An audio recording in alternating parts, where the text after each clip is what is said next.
बढ़ते हैं मध्य प्रदेश की खबरों की ओर, जहां मध्य प्रदेश के रीवा पहुंचे कांग्रेस प्रदेश अध्यक्ष जीतू पटवारी ने राहुल गांधी को लेकर प्रधानमंत्री मोदी के बयान पर पलटवार करते हुए कहा कि लोकतांत्रिक व्यवस्था में इस तरह की भाषा प्रधानमंत्री को शोभा नहीं देता।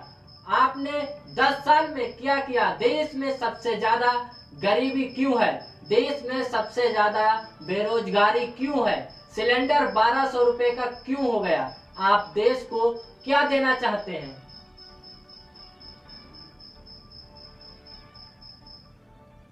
लोकतांत्रिक व्यवस्था में इस तरह की भाषा बोलना और भी प्रधानमंत्री को शोभा नहीं देता है। देश के प्रधानमंत्री जिस तरीके से बयान देने लगे हैं वेज नॉन वेज पे, जिस तरीके राहुल गांधी का क्रिटिसिज्म करते हैं, ये बड़ा अपने आप को मीडिया के द्वारा बनाते मन से छोटे हैं। अरे आपने 10 साल में क्या किया? क्यों गरीब है देश सबसे ज़्यादा? क्यों बेरोजगारी है देश में सबसे ज़्यादा? क्या कारण है 1200 का गैस सिलेंडर कर दिया आपने? क्या लॉजिक है कि देश में करप्शन के अगेंस्ट जो प्रधानमंत्री बार बार बोल रहे थे, काला धन सारा बीजेपी में चला गया एसबीआई के बॉन्ड के अनुसार? क्या लॉजिक है कि इस देश में जो सबसे करप्शन के अगेंस्ट बात करने वाले प्रधानमंत्री ने 141 ऐसे लोग जिन पे के खिलाफ ईडी और सीबीआई ने जांच के आदेश दिए, गिरफ्तारियां की, वो सब बीजेपी में शामिल हो गए? आप क्या देना चाहते हैं देश को? ये कि कैसे भी स्वर्णिकाल है मध्य प्रदेश देश का आजादी का 75वीं वर्षगांठ, जिसमें संविधान को बचाने की बातें होने लगी, बहस होने लगी आरक्षण को बचाने की, जिसमें बहस होने लगी देश में मत के अधिकार को बचाने की, मीडिया की स्वतंत्रता को बचाने की। ऐसा देश बनाने की बात की थी देश के प्रधानमंत्री ने।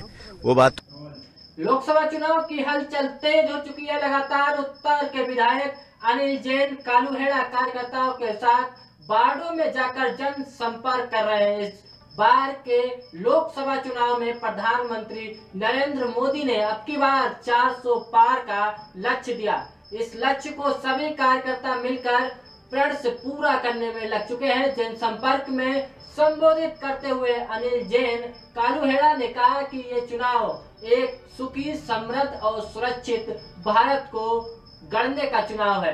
आपके बच्चों का भविष्य कैसे उज्जवल होगा, इसकी गारंटी लेने का चुनाव है।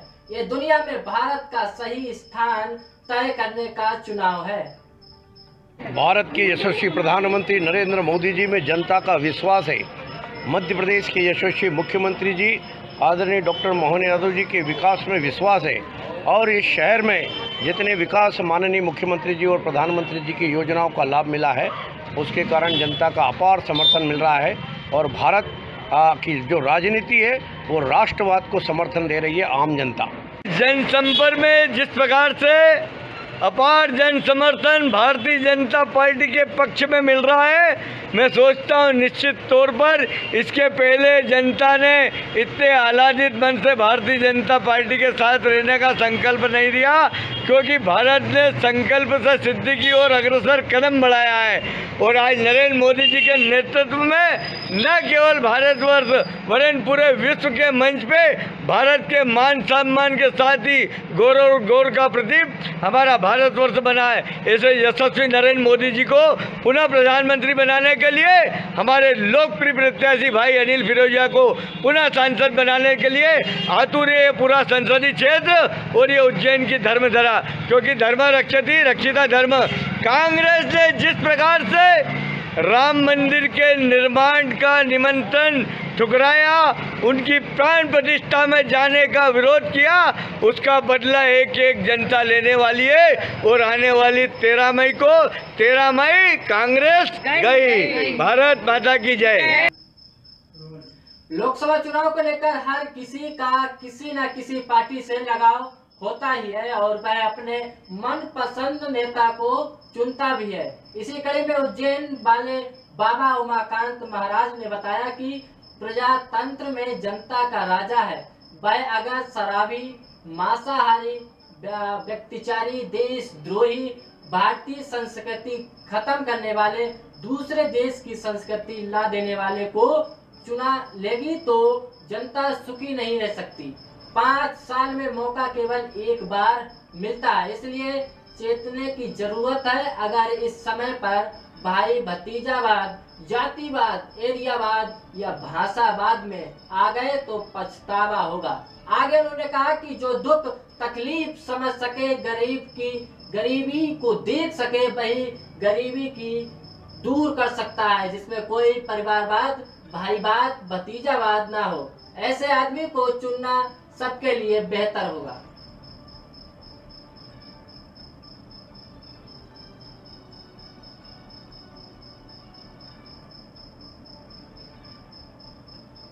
प्रजातंत्र में राजा कौन है?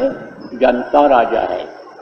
लेकिन जब वो अपने अधिकार को खत्म कर देती है, समझ नहीं पाती है जनता, लोग समझ नहीं पाते हैं कि हमारे अंदर कितना पावर है, तब वही मंत्री लोग जा करके और जो राजा के ऊपर हुकूमत करने लग जाते हैं, वही हुकूमत करने लग जाते हैं। और वो अगर शराबी निकल गए, वो अगर मांसाहारी निकल गए, वो अगर व्यभिचारी निकल गए, वो अगर देशद्रोही निकल गए, वो अगर अपने भारत देश की संस्कृति को खत्म करने वाले निकल गए, पाश्चात्य संस्कृति यानी दूसरे देश की संस्कृति लादने वाले निकल गए, तो जनता सुखी रह पाएगी? जनता सुखी नहीं रह सकती है। इसलिए मौका 5 साल में एक बार मिलता है। किसको मिलता है? राजा को मिलता है। कल से बटन दबाना शुरू हो जाएगा। 5 साल के बाद लोगों को मौका मिल रहा है क्या बनाने का? मंत्री बनाने का, अपना मंत्री चुनने का मौका मिल रहा है। अब इस समय पर अगर भाईवाद में आ गए, भतीजावाद में आ गए, जातिवाद में आ गए, एरियावाद में आ गए, भाषावाद में अगर इस समय पर आ गए तो चूक गए कि नहीं चूक गए? उज्जैन कलेक्टर नीरज कुमार सिंह की अध्यक्षता में आयोजित जिला स्तरीय सड़क सुरक्षा समिति की बैठक में ई रिक्शा चालकों को लेकर निर्णय लिया गया। बैठक में पुलिस अधीक्षक प्रदीप शर्मा, सीईओ जिला पंचायत मृणाल मीना सहित समिति सदस्य उपस्थित रहे। इस दौरान शहर में सुगम और सुचारू ट्रैफिक व्यवस्था के लिए नगर के लगभग 5280 ई रिक्शा चालकों को 6 जोन आवंटित किए जाएंगे, जिसमें शहर के 20 प्रमुख मार्ग शामिल होंगे। ई रिक्शा चालकों की सुविधा को ध्यान में रखते हुए 3 मार्गों के लिए उनकी प्राथमिकताएं आमंत्रित की जाएंगी।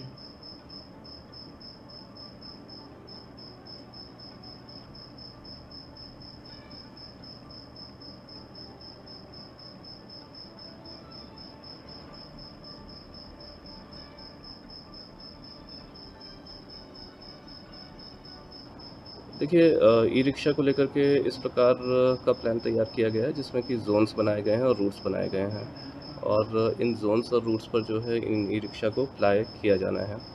तो अभी सभी जितने रजिस्टर्ड ई रिक्शा हैं उनको उन जोन्स में डिवाइड करने के लिए आरटीओ को निर्देशित किया है, और वो उसको डिवाइड करके उसके पश्चात वहाँ पे उनकी नंबरिंग करके वहाँ पे उनको अप्लाई करवाएंगे। इंगोरिया थाना क्षेत्र के ग्राम लिम्बोदा में रहने वाले शोभा राम के साथ मामूली से बात को लेकर मारपीट की गई। धारदार हथियार से हुए हमले में घायल को जिला अस्पताल में भर्ती कराया गया। पीड़ित ने बताया कि वह अपने घर के बाहर खड़ा था। इसी दौरान घर के सामने ट्रैक्टर से रेत खाली हो रही थी। इसी दौरान एक बाइक सवार वहां से निकला और उसको लगा कि रेत सड़क पर शोभा राम खाली करवा रहा है, जिसके बाद दोनों में कहासुनी हो गई। जिसके बाद बाइक सवार अपने साथियों के साथ मिलकर व्यक्ति पर जानलेवा हमला कर घायल कर दिया। फिलहाल पुलिस ने मामला दर्ज कर आरोपी की तलाश शुरू कर दी।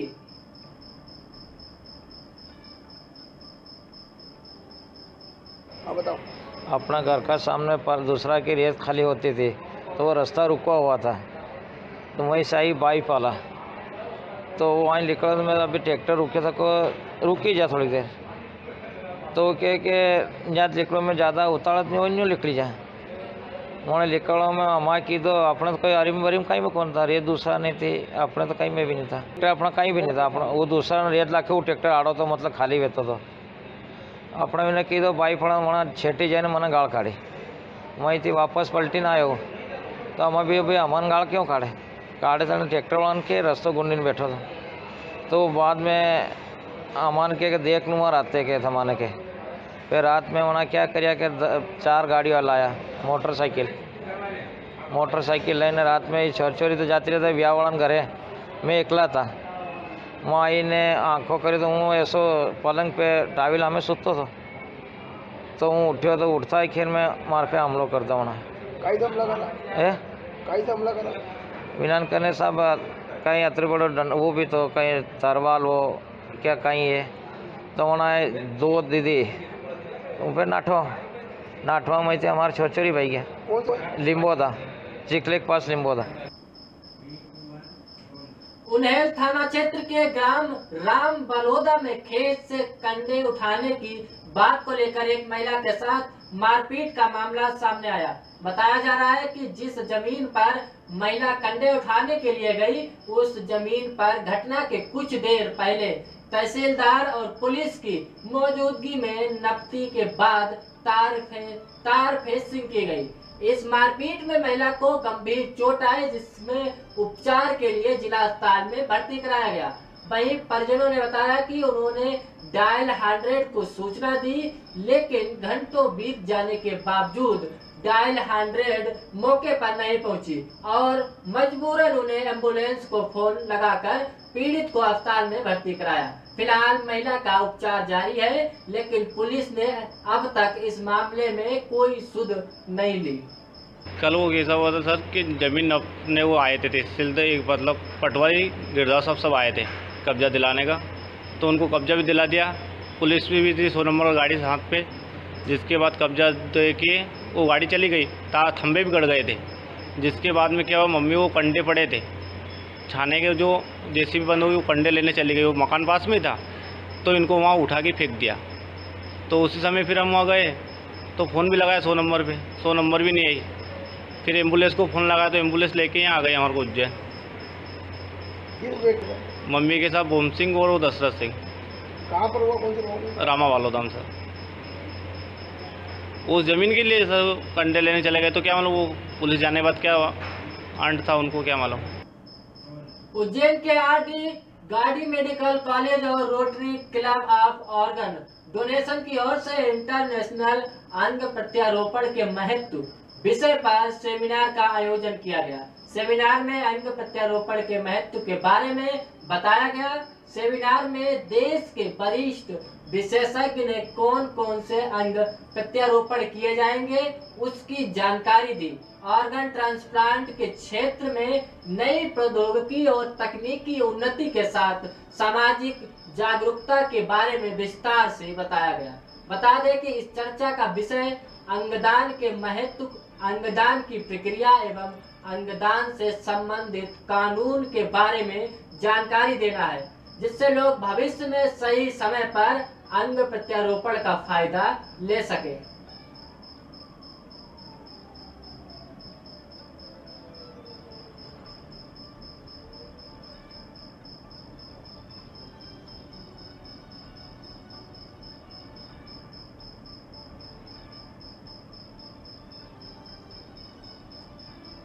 बहुत हर्ष का विषय है कि आरडी गार्डी मेडिकल हॉस्पिटल ने हमें अलाउ किया, मेडिकल कॉलेज ने हमें अलाउ किया टू प्रेजेंट कि हम कुछ बता सकें, प्रकाश डाल सकें ऑर्गन डोनेशन, अंगदान के बारे में। जैसा आपको विदित ही होगा कि अंगदान बहुत ही महत्वपूर्ण चीज़ है। वो इसलिए है कि आज भारतवर्ष में हर मिनट में एक आदमी की मौत हो रही है अंग ना मिलने की वजह से, और ये ना मिलना हमारे हाथ में है, ये भगवान के हाथ में नहीं है। हम लोग देना नहीं चाहते। तो उसी बारे में, क्योंकि मेडिकल के स्टूडेंट्स और डॉक्टर्स हैं, इनको ऑर्गन ट्रांसप्लांट की सबको पूरी नॉलेज होती है, इन्हें सिखाया जाता है, लेकिन जो लीगल फॉर्मेलिटीज़ हैं या ऑर्गन डोनेशन के लिए अवेयरनेस कैसे क्रिएट करनी है, एक हमारा प्रयास था। और मुझे बड़ा प्रसन्नता है कि जिस तरह यहाँ के स्टूडेंट्स ने, फैकल्टीज़ ने और मैनेजमेंट ने हमारी बातों को सुना और हमारे साथ एक MOU भी बनाया है और डॉक्टर महाडिक जी के ने द्वारा कि वो बहुत शीघ्र यहाँ पर, क्योंकि आज उज्जैन में जो भी एक्सीडेंट से मौत होती है या जो ब्रेन डेथ होते हैं, उनके अंगों का सब वेस्ट हो जाता है।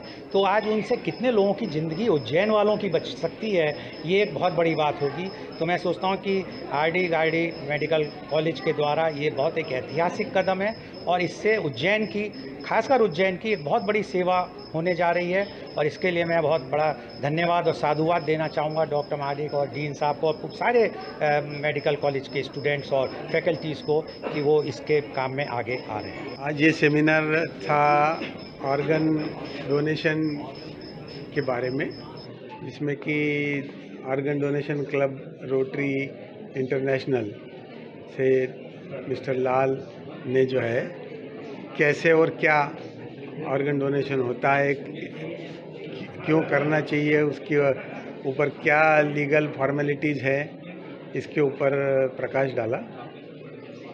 यहाँ आरडी गार्डी मेडिकल कॉलेज में भी शीघ्र ही हम रीनल ट्रांसप्लांट और बोन मैरो ट्रांसप्लांट चालू करने जाने वाले हैं।